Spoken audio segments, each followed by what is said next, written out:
At the northern end of our cacti and succulent garden, there's a large sculptural piece made out of Corten steel, which was originally created by Sydney-based landscape designer Jamie Jury. It found a home here at the Botanic Gardens in the early 2000s, and I've come here today to look at one of the plants growing high up in the structure. And this is a succulent from Madagascar. It has the misleading name of the Madagascar Palm, but it's not a palm at all. It's actually in the same family as the frangipani.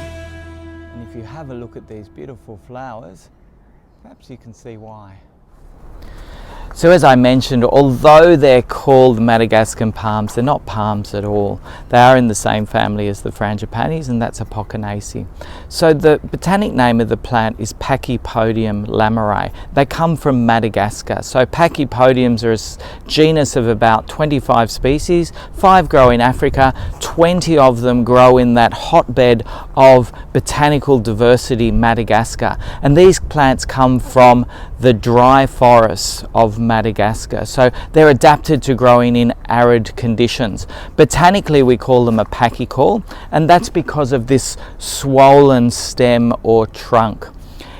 It's designed to store water, and that's one of the adaptations these plants have to growing in arid conditions. All of the Pachypodiums also have spines, so they're spinescent plants, and you can see these quite hard and sharp spines emerging directly from the trunk.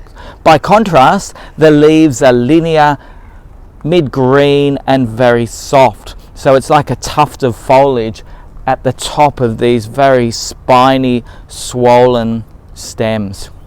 They have quite fragrant white flowers, and of all the Pachypodiums, Pachypodium lamerei is probably the most common in cultivation. All of them are adapted to quite small microclimates, so you get 20 species on the island of Madagascar, all adapted to slightly different conditions, and most of them are threatened in the wild because of their restricted distribution.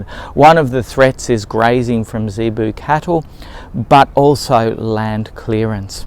So it's a wonderful ornamental plant that does pretty well in Sydney, but you really do need to provide very good drainage or grow them in a pot where you can control how much water you give them and how easily that water can get away from them. At times of the year they lose all of their leaves, and if the trunk is damaged they are quite prone to bacterial soft rot, so you need to be very careful not to damage the trunks. But they're a really rewarding plant. They're one of those just remarkably strange plants that Madagascar throws up time and time again.